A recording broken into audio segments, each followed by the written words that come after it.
गर्मी है भाई के थोड़ा सा पीछे कर लीजिए। बहुत ज़्यादा जो है सेंसिटिव इशू है जिसके बारे में यहाँ पे आज प्रोग्राम हो रहा है। उस प्रोग्राम के ज़रिए जो ICTC गाड़ियाँ जो हैं वो दी जा रही हैं ताकि टेस्टिंग जो है वो सही ढंग से हो और इन पेशेंट्स को जो खुदा न खास्ता इस बीमारी में मुब्तला हो या इस बीमारी में मुलवस हो उनको किस तरह से कंट्रोल किया जाए और इसको रोका कैसे जाए आगे बढ़ने से। मेन मकसद यही था। और इन गाड़ियों का जिनकी कीमत एक की 64 लाख है ताकि वो जाएं और टेस्टिंग सही ढंग से हो, क्योंकि ये जो बीमारी है लोग इसका नाम सुन के भी दहशत में आ जाते हैं और जो पेशेंट होगा उसको भी मुश्किल होता है। वो अक्सर बेशतर इस बीमारी को छिपाने की कोशिश करता है, लेकिन मैं समझती हूँ कि हेल्थ डिपार्टमेंट इस पे ऑलरेडी काम कर रहा है और इंशाल्लाह आगे भी करते रहेंगे। और इन पेशेंट्स को आइडेंटिफाई करना, अवेयरनेस करना, उनको कॉन्फिडेंस देना, उनको काउंसलिंग देना कि आप आगे आ जाओ, आपका इलाज हो सकता है। लेकिन अगर आप छुपाएंगे तो ये बीमारी और बढ़ सकती है और फैल सकती है।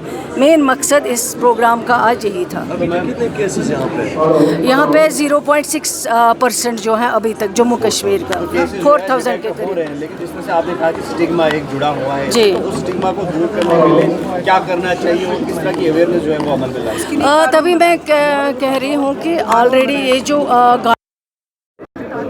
टेस्टिंग हो, पता चले कि अगर इस तरह के कोई बीमार हैं उनको इलाज कैसे किया जाएगा। आज इसका मकसद यही था। ये जो 64 लाख की एक गाड़ी दी जा रही है ताकि इसके अंदर सारी चीज़ें हैं, सारी फैसिलिटीज़ हैं ताकि वो जाके टेस्टिंग जो है वो कर पाएँ और आइडेंटिफाई कर पाएँ। और ये जो लोग, मैंने पहले ही कहा है, लोग काफ़ी इस बीमारी से दहशत ज़दा होते हैं तो लेकिन इसको छुपाते हैं। छुपाने से कुछ नहीं होता है जब तक वो सामने नहीं आएंगे। डिपार्टमेंट ऑलरेडी काउंसलिंग की कोशिश कर रहा है, अवेयरनेस की कोशिश कर रहा है और सबसे मेन जो है वो टेस्टिंग की कोशिश कर रहा है ताकि इन बीमारों को हम आइडेंटिफाई कर सकें। और इसके लिए ऑलरेडी कानून भी बने हुए हैं। अगर कहीं पे इस तरह की शिकायत आती हैं तो उसके लिए ऑलरेडी लॉ जो है वो हमारे पास एग्जिस्टिंग है। तो मेन जो डिपार्टमेंट का काम है, सारे जितने भी ऑफिसर्स हैं, जो ये डिपार्टमेंट है, जिस डिपार्टमेंट का नाम एड्स कंट्रोल है, उस डिपार्टमेंट में हमारी यही कोशिश है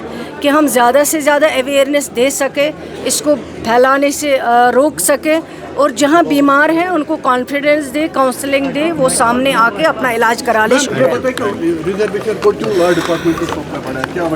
क्यों लॉ डिपार्टमेंट को क्यों सौंपते हैं, उसका क्या रीज़न होता है? अगर लॉ डिपार्टमेंट को कोई चीज़ भेज